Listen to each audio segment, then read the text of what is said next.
Okay, we're going to continue on in our Father's Word. This is 1 Kings chapter 7.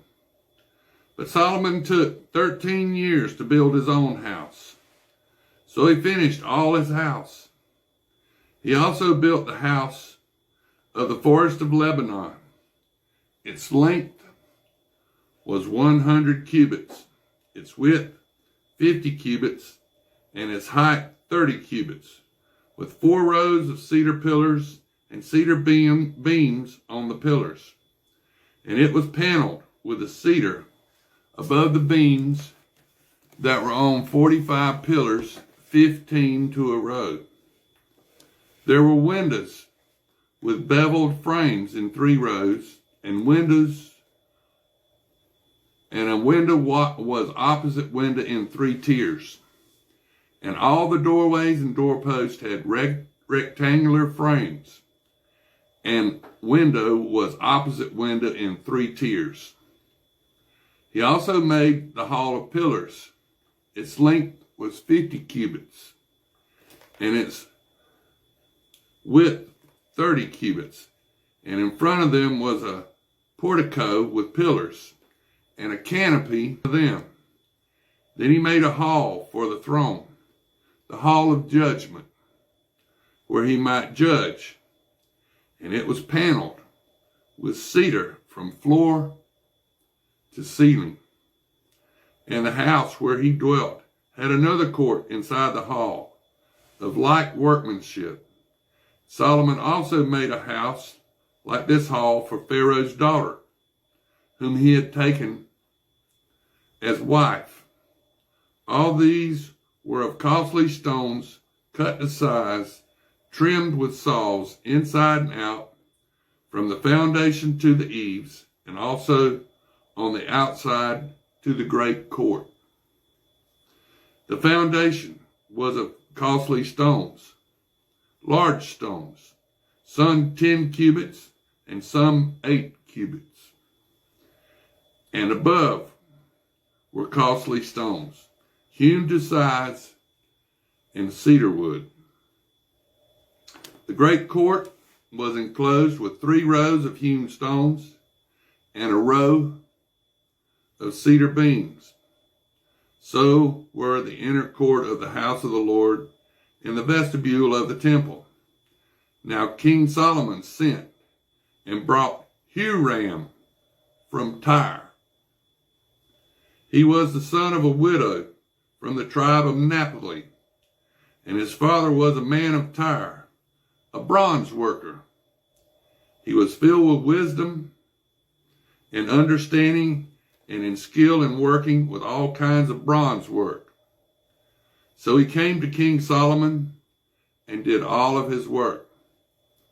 Now his name was Huram, and the king of Tyre was Hiram. You got Huram, the worker, and Hiram, the king of Tyre. And he cast 2 pillars of bronze, each one 18 cubits high, and a line of 12 cubits measured the circumference of each. Then he made 2 capitals of cast bronze to set on the tops of the pillars. The height of one capital was 5 cubits, and the height of the other capital was 5 cubits.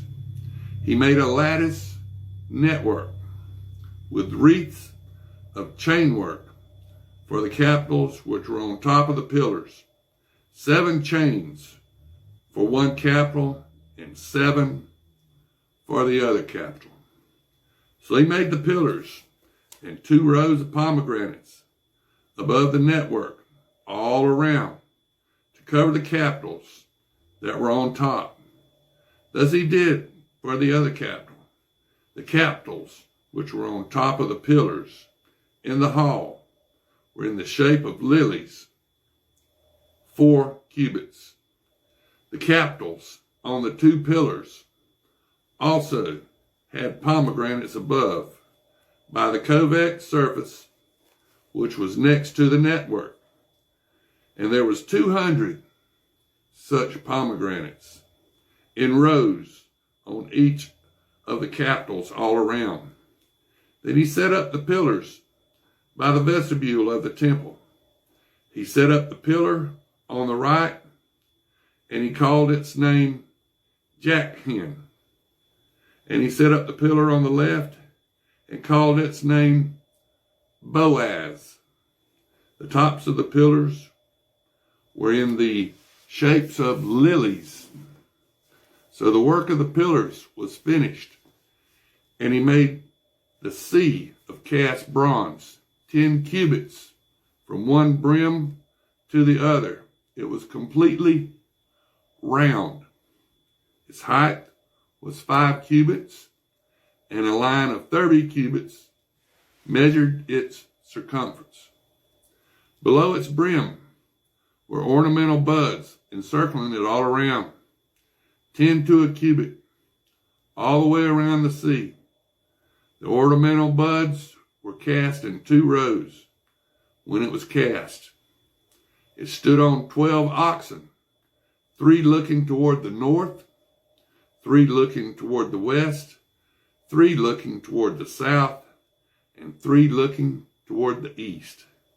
The sea was set upon them, and all their back parts pointed inward. It was a handbreadth thick, and its brim was shaped like the brim of a cup. Like a lily blossom, it contained 2,000 baths. He also made 10 carts of bronze. 4 cubits was the length of each cart. 4 cubits its width, and 3 cubits its height. And this was the design of the carts. They had panels, and the panels were between frames. And on the panels that were between the frames were lions, oxen, and cherubim. And on the frames was a pedestal on top. Below, the lions and the ox were wreaths of plaited work.